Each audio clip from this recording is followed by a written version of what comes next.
मेरी कोई इस तरह है कि जो मैं चर्च उस तो पहला तो उदों भी मेरे लग जानी कम से कम 50 ਲੱਖ रुपया मेरे सिर करता ਸੀਗਾ ਤੇ ਜਦੋਂ ਆਇਆ ਤਾਂ ਵੱਧਦਾ ਹੀ ਗਿਆ ਤੇ ਹੁਣ ਇਹ ਸਮਝੋ ਕਿ 2 ਲੱਖ ਰੁਪਇਆ ਮਹੀਨਾ ਮੈਂ ਜੇ ਵਿਆਜ ਦੇ ਰਿਹਾ ਤੇ ਕੁਛ ਸਾਡੇ ਵਰਕਰ ਆ ਉਹਨਾਂ ਤਨਖਾਹਾਂ ਦੀਆਂ ਪਾ ਲਾ ਕੇ 4 ਲੱਖ ਰੁਪਇਆ ਮਹੀਨੇ ਦਾ ਚਾਹੀਦਾ ਹੁੰਦਾ ਤੇ ਐਤਕਾਂ ਦਾ ਮਹੀਨਾ ਤੁਹਾਨੂੰ ਪਤਾ ਪੂਰਾ ਬਾਰਿਸ਼ ਹੁੰਦੀ ਰਹੀ ਆ ਧੁੰਦਾਂ ਪੈਂਦੀਆਂ ਰਹੀਆਂ ਪਰ ਪਰਮੇਸ਼ਰ ਨੇ ਫਿਰ ਵੀ ਇੰਤਜ਼ਾਮ ਕੀਤਾ 4 ਲੱਖ ਦਾ ਪੂਰੇ ਦੇ ਮਹੀਨੇ ਦਾ ਜਦੋਂ ਕਿ ਮੁਸ਼ਕਲ ਆਉਂਦੀ ਆ ਉਦੋਂ ਫਿਰ ਸੰਤਾਂ ਨੂੰ ਫੋਨ ਕਰੀਦਾ ਬਿਲਕੁਲ ਕਦੀ ਕਦੀ ਤਾਂ ਇੱਦਾਂ ਦਾ ਦਿਨ ਹੁੰਦਾ ਕਿ ਬਿਲਕੁਲ ਕੰਮ ਹੀ ਨਹੀਂ ਹੁੰਦਾ 10 ਬੰਦੇ ਵਿਹਲੇ ਸਵੇਰੇ ਤੇ ਰਾਤ ਨੂੰ ਪਰਮੇਸ਼ਰ ਕਿਰਪਾ ਕਰਦੇ ਆ ਫਿਰ ਰਾਤ ਹੀ ਕੋਈ ਨਾ ਕੋਈ ਫੋਨ ਹੁੰਦਾ ਸਵੇਰੇ ਕੰਮ ਆ ਜਾਂਦਾ ਫਿਰ ਕੰਮ ਚੱਲੀ ਜਾਂਦਾ ਤੇ ਕਹਿਣਾ ਮਤਲਬ ਮੇਰਾ ਇਹ ਆ ਕਿ ਜੇ ਆਪਾਂ ਹਰ ਐਤਵਾਰ ਆਉਂਦੇ ਆ ਕਮ ਸੇ ਕਮ ਕਲਾਸ ਲੱਗਦੀ ਆ ਤੇ ਉੱਤੇ ਬਾਅਦ 'ਚ ਉੱਤੇ ਚੱਲਣ ਦੀ ਜ਼ਰੂਰਤ ਆ ਇਕੱਲਾ ਇਹ ਨਹੀਂ ਗਾ ਕਿ ਆਪਾਂ ਚਰਚ ਆ ਕੇ ਤੇ ਬਾਅਦ 'ਚ ਜੋ ਮਰਜ਼ੀ ਕਰ ਲਈਏ ਪਰਮੇਸ਼ਰ ਸਾਡੀਆਂ ਬੇਨਤੀਆਂ ਸੁਣਦਾ ਪ੍ਰਵਾਨ ਵੀ ਕਰਦਾ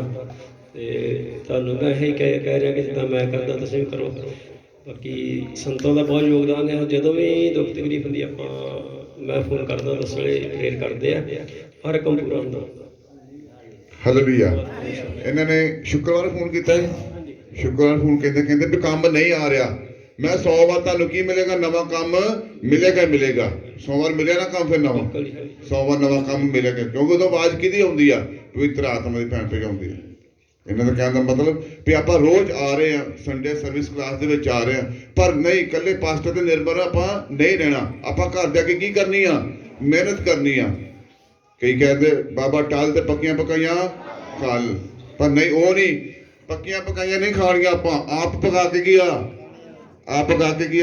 ਖਾਣੀਆਂ ਪੈਣੀਆਂ ਭੈਣ ਭਾਈਓ ਜੇ ਆਪ ਪਕਾ ਕੇ ਖਾਓਗੇ ਤਾਂ ਉਹਦਾ ਸਵਾਦ ਕੀ ਆ ਹੋਰ ਕੀ ਆ ਉਹਦਾ ਆਨੰਦ ਆਏਗਾ ਤਾਂ ਮੈਂ ਦਾਅਵੇ ਨਾਲ ਕਹਿੰਦਾ ਉਹਦਾ ਕੀ ਆਨੰਦ ਆਏਗਾ ਨਿਸ਼ਚਾ ਕਿੱਥੇ ਰੱਖਣੀਆਂ ਪਰਮੇਸ਼ਰ ਤੇ ਰੱਖਣੀਆਂ ਪਿਆਰ ਆਪਣੇ ਦਾਸਾਂ ਦੇ ਨਾਲ ਹੀ ਕਰਨਾ ਨਿਸ਼ਚਾ ਉੱਤੇ ਰੱਖੋ ਭੈਣ ਭਾਈਓ ਜੇ ਆਪਾਂ ਇਹ ਨਿਸ਼ਚਾ ਦੇ ਨਾਲ ਭਾਈ ਤੁਸੀਂ ਤੇ 4 ਲੱਖ ਵਿਆਜ ਦੇ ਰਹੇ ਆ ਤੇ ਕਿੱਥੋਂ ਇੰਤਜ਼ਾਮ ਪ੍ਰਭੂ ਕਰ ਰਹੇ ਨਾ ਹਰ ਮਹੀਨੇ ਇੰਤਜ਼ਾਮ ਪ੍ਰਭੂ ਦੇ ਬਚਨ ਚ ਕੀ ਲਿਖਿਆ ਮੱਤੀ ਦੀ ਅਜ਼ੀਜ਼ ਵਿੱਚ ਕੀ ਲਿਖਿਆ ਉਹ ਮੰਗਣ ਤੋਂ ਪਹਿਲਾਂ ਤੁਹਾਨੂੰ ਜਾਣਦਾ ਵੀ ਤੁਹਾਨੂੰ ਕਿਹੜੀਆਂ ਚੀਜ਼ਾਂ ਦੀ ਜ਼ਰੂਰਤ ਹੈ ਭੈਣ ਭਾਈਓ ਇਸ ਕਰਕੇ ਭੈਣ ਵਿਸ਼ਵਾਸ ਉੱਤੇ ਰੱਖੋ ਔਰ ਘਰ ਜਾ ਕੇ ਫਾਈਟ ਕਰਨੀ ਆਪਾਂ ਸਾਰਿਆਂ ਨੇ ਕਿਹਦੇ ਨਾਲ ਕਰਨੀ ਆ ਆਪਣੇ ਘਰ ਦੇ ਜੀਆਂ ਨਾਲ ਨਹੀਂ ਸ਼ੈਤਾਨ ਨਾਲ ਕਰਨੀ ਆ ਮੈਂ ਸ਼ਾਇਦ ਜਨਾਨੀਆਂ ਨਾਲ ਕਰਨ ਜਾ ਕੇ ਸ਼ੁਰੂ ਕਰਦੇ ਉਹਦੇ ਨਾਲ ਨਹੀਂ ਕਰਨੀ ਆਪਾਂ ਕਿਹਦੇ ਨਾਲ ਕਰਨੀ ਆ ਸ਼ੈਤਾਨ ਦੇ ਨਾਲ ਫਾਈਟ ਕਰਨੀ ਆ ਤਾਂ ਕਿ ਜੇ ਉਹਦੇ ਆਪਾਂ ਪੈਰ ਰੱਖ ਕੇ ਕਿ ਗਾਂ ਕੀ ਯਿਸੂ ਮਸੀਹ ਨੂੰ ਤੱਕਦੇ ਕੀ ਆ ਜਾਈਏ ਭੈਣ ਅਗਲੀ ਹੋਰ ਇੱਕ ਗੱਲ ਹੋਰ ਪੱਕੀ ਆ ਕਿ ਕਦੀ ਇਦਾਂ ਲੱਗਦਾ ਕਿ ਸਵੇਰੇ ਸ਼ਾਇਦ ਸੁੱਤੇ ਉੱਠਣਾ ਨਹੀਂ ਗਾ ਰਾਤ ਨੂੰ ਹਾਰਟ ਅਟੈਕ ਹੋ ਕੇ ਮੈਂ ਮਰ ਜਾਣਾ ਹੈ ਇੱਦਾਂ ਦੀਆਂ ਵੀ ਯੋਜਨਾ ਆਉਂਦੀਆਂ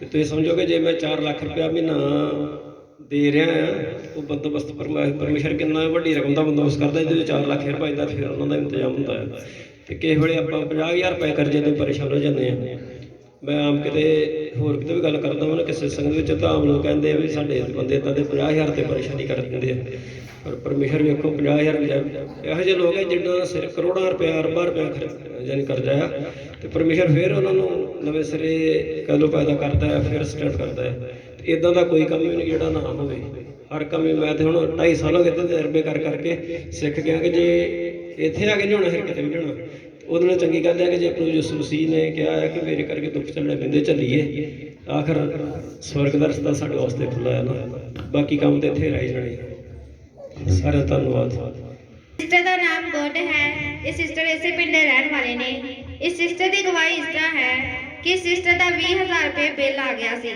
ਜਦ ਅਪੋਸਟਲ ਜੀ ਨੇ ਸਿਸਟਰ ਲਈ ਪ੍ਰਾਰਥਨਾ ਕੀਤੀ ਤਾਂ ਉਸੇ ਦਿਨ ਸਿਸਟਰ ਦਾ ਬਿੱਲ ਮਾਫ ਹੋ ਗਿਆ ਸਭ ਉੱਚੀ ਆਵਾਜ਼ ਨਾਲ ਤਾਰੀਫ ਕਰਾਂਗੇ ਸਭ ਤਾਰੀਫ ਕਰਾਂਗੇ ਖੁਦਾ ਦਾ ਧੰਨਵਾਦ और इस सिस्टर की दूसरी गवाही इस तरह है कि सिस्टर ने बहुत ज्यादा बुखार सी जब अपोस्टल जी ने सिस्टर ਲਈ प्रार्थना की उस दिन तो सिस्टर बिल्कुल ठीक ठाक ने सब ऊंची आवाज में तारीफ करांगे सब तारीफ करेंगे इस सिस्टर का नाम स्मिता है इसे पिंड ਦੇ ਰਹਿਣ ਵਾਲੇ ਨੇ इस सिस्टर की गवाही इस तरह है कि सिस्टर ਦੀ बेटी ਦੀ तबीयत बहुत ज्यादा खराब सी और उसਨੂੰ दुष्ट आत्मा ਦਾ ਵੀ बहुत जोर सी जब उस सिस्टर ने 26 तरीक की मीटिंग अटेंड की उस वक्त प्रभु ने उसको छू के शिफा दी सब ऊंची आवाज में तारीफ करांगे सब ऊंची तारीफ करांगे सब तारीफ करांगे ਉਹ ਭੈਣ 1 ਮਹੀਨੇ ਤੋਂ ਕੀ ਹੀ ਮੰਜੀ ਤੇ ਸੀ ਤਾਂ ਮੈਂ ਕੀ ਆਖਿਆ 26 ਤਰੀਕ ਦੀ ਬੰਦਗੀ ਦੇ ਵਿੱਚ ਕੀ ਆ ਵੱਡੀਆਂ ਟੈਸਟ ਮਰੀਆਂ ਕੀ ਆ ਆਉਣਗੀਆਂ ਹਾਲੇ ਹੋਰ ਆ ਰਹੀਆਂ ਪਰ ਲੋਕ ਕੀ ਆ ਉੱਠਦੇ ਨਹੀਂ ਗਏ ਉਹਨਾਂ ਦੇ ਜੀਵਨ 'ਚ ਪ੍ਰਭੂ ਕੰਮ ਕਰਦੇ ਆ ਜਦੋਂ ਕੰਮ ਰੁਕ ਜਾਂਦਾ ਫਿਰ ਸੰਜੇ ਸਾਡੇ ਕੰਮ ਕੀ ਜੇ ਰੁਕ ਜੇਗੇ, ਪਤਾ ਨਹੀਂ ਕੀ ਹੋ ਗਿਆ। ਪਰ ਨਹੀਂ ਭੈਣ ਭਾਈਓ, ਪਰਮੇਸ਼ਰ ਨੂੰ ਵੇਖੋ, ਪਰਮੇਸ਼ਰ ਤੁਹਾਡੇ ਸਾਰੇ ਕੰਮ ਕੀ ਕਰਦਾ, ਸੰਪੂਰਨ ਕਰਦਾ, ਅੱਧੇ ਕੰਮ ਕਰਦਾ। ਪ੍ਰਭੂ ਬੱਜ ਵਾਲੀ ਭੇਡ ਕਦੀ ਪਸੰਦ ਨਹੀਂ ਕਰਦੇ ਭੈਣ ਭਾਈਓ, ਬੱਜ ਵਾਲੀ ਭੇਡ ਨਹੀਂ ਪਸੰਦ ਕਰਦੇ। ਇਸ ਕਰਕੇ ਜਦੋਂ ਆਪਾਂ ਦੇਣੀ ਪੂਰੀ ਤੜੀ ਦੇ ਨਾਲ ਗਵਾਹੀ ਦੇਣੀ ਭੈਣ ਭਾਈਓ, ਖੜੇ ਹੋ ਕੇ ਆਪਣੀ ਗਵਾਹੀ ਪੂਰੀ ਦਲੇਰੀ ਦੇ ਨਾਲ ਦਿਆ ਕਰੋ। ਫਿਰ ਉੱਥੇ ਕੀ ਹੈ, ਇਬਰਾਨੀਆਂ 10:35, ਆਪਣੀ ਦਲੇਰੀ ਨੂੰ ਕਿਤੇ ਗਵਾ ਨਾ ਬੈਠਾ, ਬਹੁਤਾ ਫਲ ਕੀ ਆ ਤੁਸੀਂ ਦਿਓਗੇ। ਬਹੁਤਾ ਫਲ ਕਿਦੋਂ ਦੇਣਾ ਤੁਸੀਂ? ਜੇ ਤੁਹਾਡੇ ਅੰਦਰ ਦਲੇਰੀ ਨਹੀਂ ਹੈਗੀ ਤੇ ਬਹੁਤਾ ਫਲ ਕਿਦੋਂ ਦੇਣਾ ਤੁਸੀਂ? ਜੇ ਤੁਹਾਡੇ ਅੰਦਰ ਦਲੇਰੀ ਤੇ ਬਹੁਤਾ ਫਲ ਕੀ ਤੁਸੀਂ ਕੀ ਆ ਦਿਓਗੇ ਭੈਣ ਭਾਈ। ਅਸ ਬਲਦੇਵ ਨੇ ਕੀ ਇਹਨਾਂ ਨੇ ਕੀ ਆਖਿਆ ਭਾਈ ਉਹਨਾਂ ਬਲਦੇਵ ਨੇ, ਕਹਿੰਦਾ ਇੱਕ ਭੇਡ ਹੀ ਭੇਡ ਨੂੰ ਕੀ ਕਰ ਸਕਦੀ ਆ, ਤਿਆਰ ਕਰ ਸਕਦੀ। ਤੁਹਾਡੀਆਂ ਗਵਾਹੀਆਂ ਹੀ ਭੈਣ ਭਾਈ ਤੋੜੇ ਕੀ ਆ ਬਣਾ ਸਕਦੀਆਂ ਨੇ। ਕਿਹੜੇ ਤੋੜੇ ਪਤਾ ਨਹੀਂ ਕਿਸੇ ਨੂੰ, ਪਤਾ ਨਾ ਕਿਹੜੇ ਤੋੜੇ? ਰੂਹਾਂ ਨੂੰ ਆਪਾਂ ਕੀ ਤੋੜੇ ਕਹਿ ਦਿੰਦੇ ਭੈਣ ਭਾਈ। ਆਮੀਨ। ब्रदर है पिंड रोके दे रहन वाले ने। इस ब्रदर की अगवाई इस तरह है कि इस ब्रदर ਨੂੰ ਦੁਸ਼ਟ ਆਤਮਾ ਦਾ ਬਹੁਤ ਜ਼ੋਰ ਸੀ। ਜਦ ਇਸ ਬ੍ਰਦਰ ਨੇ ਇਸ ਮਿਨਿਸਟਰੀ ਵਿੱਚ ਲਗਾਤਾਰ ਆਉਣਾ ਸ਼ੁਰੂ ਕੀਤਾ ਤਾਂ ਪ੍ਰਭੂ ਦੀ ਮਹਾਨ ਕਿਰਪਾ ਹੋਈ। ਹੁਣ ਇਹ ਬ੍ਰਦਰ ਦੁਸ਼ਟ ਆਤਮਾ ਤੋਂ ਬਿਲਕੁਲ ਆਜ਼ਾਦ ਨੇ। ਸਭ ਉੱਚੀ ਆਵਾਜ਼ ਨਾਲ ਤਾਰੀਫ ਕਰਾਂਗੇ। ਕੁਛ ਨਹੀਂ ਕਹਿੰਦੇ ਇੱਥੇ ਮੈਂ ਕੁਛ ਨਹੀਂ ਕਹਿੰਦਾ, ਤੁਹਾਨੂੰ ਕੋਈ ਕੁਛ ਨਹੀਂ ਕਹਿੰਦਾ।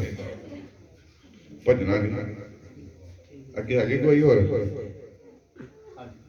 इस ब्रदर की दूसरी गवाही इस तरह है कि जब अपोस्टल जी ने प्रोफेसी की थी कि मोटरसाइकिल मिलन जा रही है तो इस ब्रदर ने उस प्रोफेसी को रिसीव किया और आज प्रभु ने इस ब्रदर ने एक मोटरसाइकिल ਨਾਲ ब्लेस ਕੀਤਾ। सब ਉੱਚੀ ਆਵਾਜ਼ ਨਾਲ ਤਾਰੀਫ ਕਰਾਂਗੇ। ਕਿੰਨੇ ਮੋਟਰਸਾਈਕਲਾਂ ਦੀ ਆਵਾਜ਼ ਆਈ ਹੈ? ਪਤਾ ਕਿੰਨੇ ਦੀ ਆਵਾਜ਼ ਆਈ ਹੈ? ਤਾਂ ਤੀਜੀ ਗਵਾਹੀ ਆ ਜਾਵੇ। ਤੀਜੀ ਗਵਾਹੀ ਇਹਨੂੰ ਮੋਟਰਸਾਈਕਲ ਭਾਈ ਨੂੰ ਮਿਲਿਆ, ਤਿੰਨ ਦੀ ਆਵਾਜ਼ ਆਈ ਹੈ। ਹੁਣ ਪਵਿੱਤਰ ਆਤਮਾ ਪ੍ਰਭੂ ਦਾ ਆਤਮਾ ਬੋਲ ਰਿਹਾ ਹੈ ਵੀ 11 ਭਾਸ਼ਾ ਕਿਹਨੂੰ ਚਾਹੀਦੀ? ਹੱਥ ਖੜਾ ਕਰੋ। ਪਵਿੱਤਰ ਆਤਮਾ ਦੀ 11 ਭਾਸ਼ਾ ਕਿਹਨੂੰ ਚਾਹੀਦੀ ਆ? ਉੱਚੇ ਹੱਥ ਖੜਾ ਕਰੋ। ਇਤਨਾ ਪਤਾ ਲੱਗੇ ਕਈਆਂ ਨੂੰ ਪਤਾ ਹੀ ਨਹੀਂ ਸੰਤ ਜੀ। ਕਿਹਨਾਂ ਨੂੰ ਪਤਾ? ਗੈਰ ਭਾਸ਼ਾ, ਅਨਿਆ ਭਾਸ਼ਾ ਨਹੀਂ ਪਤਾ। ਦੋ ਬਾਪ ਦੇ ਵਿੱਚ ਉਤਰੀ ਉਹਨਾਂ ਦੇ ਕੀ ਹੋ ਗਿਆ? ਜੀਬਾਂ ਵੀ ਹੋ ਗਈਆਂ, ਲਾਲ ਹੋ ਗਈਆਂ। ਜੇ ਚਾਹੀਦੀ ਆ ਪਰਮੇਸ਼ਰ ਦੀ ਆਵਾਜ਼ ਆ ਰਹੀ ਵੀ 12 ਦੀ 2 ਪ੍ਰੇਅਰ ਔਰ 7 ਫਾਸਟਿੰਗ। ਜਿਹੜੇ ਹਫ਼ਤੇ ਦੇ ਵੱਖਰੇ ਆ, ਜਿਹੜੇ 1 ਮਹੀਨੇ ਦੇ ਲਗਾਤਾਰ 1 ਤੋਂ ਲੈ ਕੇ 7 ਤੱਕ ਉਹ ਵੱਖਰੇ ਗਿਆ ਕਰਨੇ। ਜਿਹੜੇ ਹਫ਼ਤੇ ਦੇ ਤੁਸੀਂ ਲੱਖ ਰਹੇ ਰੋਜ਼ ਉਹ ਵੱਖਰੇ ਆ। ਇਸ ਕਰਕੇ ਭੈਣ ਭਾਈ ਤੁਹਾਡੀਆਂ ਗਵਾਹੀਆਂ ਕਿਉਂ ਬਣਦੀਆਂ? ਕਿਉਂਕਿ ਜੇ ਤੁਸੀਂ ਪਰਮੇਸ਼ਰ ਦੇ ਨਾਲ ਪਰਸੀ ਰਿਸ਼ਤਾ ਤੁਹਾਡਾ ਕੀ ਆ ਬਣਿਆ ਹੋਣਾ ਚਾਹੀਦਾ। ਪਰਸੀ ਰਿਸ਼ਤਾ ਰਾਤ ਦਿਨ ਪ੍ਰਭੂ ਦੇ ਨਾਲ ਕੀ ਆ ਪਰਸੀ ਰਿਸ਼ਤਾ ਕੀ ਆ ਬਣਿਆ ਹੋਣਾ ਚਾਹੀਦਾ। ਫੇਰ ਦੀ ਵੱਡੀਆਂ ਗਵਾਹੀਆਂ, ਕਿਉਂਕਿ ਲੰਮੇ ਸਮੇਂ ਤੋਂ ਜਿਹੜੀਆਂ ਤੁਹਾਡੀਆਂ ਬਿਮਾਰੀਆਂ ਦੁਸ਼ਟ ਆਤਮਾ ਤੁਹਾਡੇ ਘਰਾਂ ਚੋਂ ਨਹੀਂ ਜਾ ਰਹੇ। ਉਹ ਕਿਉਂ ਨਹੀਂ ਜਾ ਰਹੇ? ਕਿਉਂਕਿ ਤੁਹਾਡੀ ਪ੍ਰਾਰਥਨਾ ਕੀ ਆ ਕਮਜ਼ੋਰ ਆ। ਤੁਹਾਡੀਆਂ ਜਜ਼ਬੇਦੀਆਂ ਕੀ ਆ ਟੁੱਟੀਆਂ ਹੋਈਆਂ ਨੇ। ਜਿਹਨੂੰ ਬੱਚੇ ਦੀ ਆਸ਼ੀਸ਼ ਚਾਹੀਦੀ ਆ ਉਹਨੂੰ ਕੀ ਆ ਪ੍ਰਾਰਥਨਾ ਦੀ ਲੋੜ ਹੈ ਭੈਣ ਭਾਈ। ਇਸ ਕਰਕੇ ਤੁਹਾਡੀਆਂ ਪ੍ਰਾਰਥਨਾ ਹਮੇਸ਼ਾ ਪ੍ਰਭੂ ਦੇ ਹਜ਼ੂਰ ਦੀਆਂ ਪ੍ਰਵਾਨ ਹੋਣੀਆਂ, ਪਰ ਰੂਹ ਸੱਚਾਈ ਦੇ ਨਾਲ ਜਿਹੜੀਆਂ ਪ੍ਰਾਰਥਨਾ ਕੀਤੀਆਂ ਹੋਣਗੀਆਂ ਭੈਣ ਭਾਈ। ਇਸ ਕਰਕੇ ਇਸ ਭਾਈ ਨੂੰ ਇਹਨਾਂ ਦੇ ਘਰ ਜਦੋਂ ਰੋਕਿਆ ਪੱਠੇ ਤੇ ਰਹਿ ਰਿਹਾ ਹੈ, ਇਹਨਾਂ ਦੇ ਘਰ ਦੁਸ਼ਟ ਆਤਮਾ ਦਾ ਬਹੁਤ ਜ਼ਿਆਦਾ ਜ਼ੋਰ ਹੈ। ਕਦੀ ਕੋਈ ਨੁਕਸਾਨ ਹੋ ਗਿਆ, ਕਦੀ ਕੋਈ ਨੁਕਸਾਨ ਹੋ ਗਿਆ। ਔਰ ਪ੍ਰਭੂ ਦੇ ਦਾਸ ਪਾਸਟਰ ਦੇਵ ਸਾਹਿਬ ਇਹਨਾਂ ਕੋਲ ਪ੍ਰਾਰਥਨਾ ਕਰਾਉਂਦੇ ਲਗਾਤਾਰ, ਔਰ ਮੈਂ ਵੀ ਪ੍ਰਾਰਥਨਾ ਕਰ। ਅੱਜ ਇਹ ਭਾਈ ਕੀ ਹੋ ਗਿਆ? ਆਜ਼ਾਦ ਹੋ ਗਿਆ। ਇਸ ਕਰਕੇ ਭੈਣ ਭਾਈ ਆਜ਼ਾਦ ਤਾਦੀ ਹੋਵੋਗੇ ਤੇ ਤੁਹਾਡੀ ਰੋਹ ਦੀ ਸੰਭਾਲ ਪ੍ਰਭੂ ਨੂੰ ਆਪਾਂ ਕੀ ਆ ਦੇ ਦਿੱਤਾ। ਇਹਨੂੰ ਬੜੇ ਖੇਡਣ ਵਾਲੇ ਆਏ, ਪਰ ਇਹ ਪ੍ਰਭੂ ਨਾਮ ਦੇ ਵਿੱਚ ਕੀ ਅਟਲ ਰਿਹਾ ਸਦਾ, ਕਿਉਂਕਿ ਇਹਦੇ ਅਰਮਾਨ ਕੀ ਹੈ ਮਜ਼ਬੂਤ ਯਿਸੂ ਮਸੀਹ ਦੇ ਵਿੱਚ। ਇਸ ਕਰਕੇ ਭੈਣ ਭਾਈਓ ਨਿਸ਼ਚਾ ਪ੍ਰਭੂ ਦੇ ਰੱਖੋ, ਹਮੇਸ਼ਾ ਅੱਗੇ ਤੁਸੀਂ ਕੀ ਆ ਵਧੋਗੇ। ਆਮੀਨ। बाइबल में हम दोनों डिस्कस कर रहे थे। बाइबल में हमने जीसस के जन्म के विषय में पढ़ रहे थे। उसमें क्या लिखा हुआ था कि जो यूसुफ था जीसस के आने से पहले उसने मरियम पर भावी हुआ। उसको ये मैसेज मिला जब कि जो मरियम है, जो मगरी मगेतर है, वो प्रेग्नेंट है। अब मेरी शादी तो नहीं हुई लेकिन मरियम पहले प्रेग्नेंट है। उसने शक किया, भावी हो गया, उदास हो गया, तो उसने, लेकिन वो समझदार था। जब ये मैं बाइबल पे अपनी वाइफ को ये सुना रहा था वचन, तो मुझे अपने बोल याद आए। अब उसमें गवाही थी। ये अद्भुत गवाही कैसे होती है वे सुनो। मैंने अपनी वाइफ को सीधा मैं बोला मैं तेरे को डाइवोर्स दे दूंगा, मैं तलाक दे देना तेरा अगर जो तो आत्मिक ना बनी। मैं प्रार्थना करता हूं तो प्रार्थना नहीं करती। जानते हो उस वक्त क्या हुआ?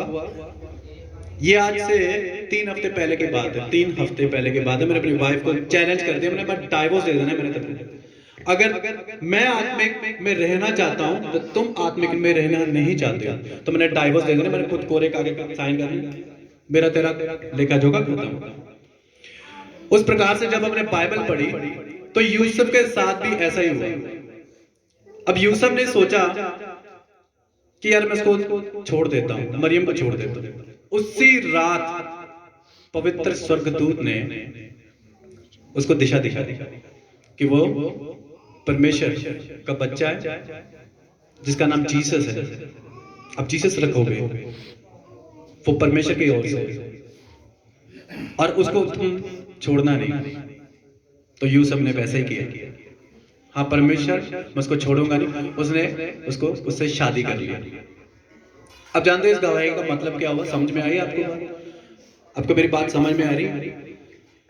जिस प्रकार मैंने अपनी वाइफ को अपने बोल से कहते मैंने तेरे को डाइवोर्स दे देना है, मैंने तेरे को तलाक दे देना है अगर तुम आत्मिक नहीं रहोगे तो, उसी प्रकार जब मैं वचन पढ़ रहा था तब मुझे वो शब्द याद आया। सोचो जिस दिन ये मैंने शब्द कहा अपनी वाइफ को, उसको दुख तो हुआ होगा, लेकिन उस वक्त परमेश्वर साक्षी था कि अब मेरे बच्चे ने ये कह दिया कि मैं इसको छोड़ने के लिए तैयार हूं, क्योंकि वो आत्मिक नहीं थी, रहना नहीं चाहती थी। अब मैं नहीं जानता उसका माइंड क्या था, वो परमेश्वर जानता है, मैं नहीं जानता। लेकिन जब दिशा बदली तो आज की तारीख में सब कुछ पलट गया। वो आत्मिक को छोड़ो, मुझसे भी आगे बढ़ गई, मुझसे भी ज्यादा आशीष तो गई है वो, और परमेश्वर में मुझसे भी ज्यादा, और परमेश्वर में वो वक्त व्यतीत करने लग गए। आपको समझ में आ रही मैं क्या कह रहा हूं? सबको समझ में आ रहा है? मेरे कहने का भाव यह है कि वो मेरे नालों में ज्यादा आशीष होगी, उन्हें मेहनत शुरू करनी शुरू करती। ताड़ा एक अल्फाज, ताड़ा एक बोल चैलेंज कर देना, और जब पावर बड़ी होती है आजमा के बैठे हुए।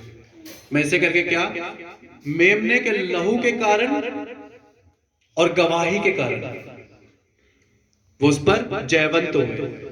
जयवंत मतलब शैतान पर उसने जीत हासिल की। ये गवाही की असली वजह। जब ये वचन, जब ये बोल, ये बाइबल के वचन मेरे दिमाग और मेरे दिल में आए तो मैं भी हिल गया। अब गवाही को मत रोको, गवाही को पक्का दो, जरूर दो, और सीना चौड़ा करके दो कि मेरे पीछे कौन है? वो सर्वशक्तिमान खुदावंद है।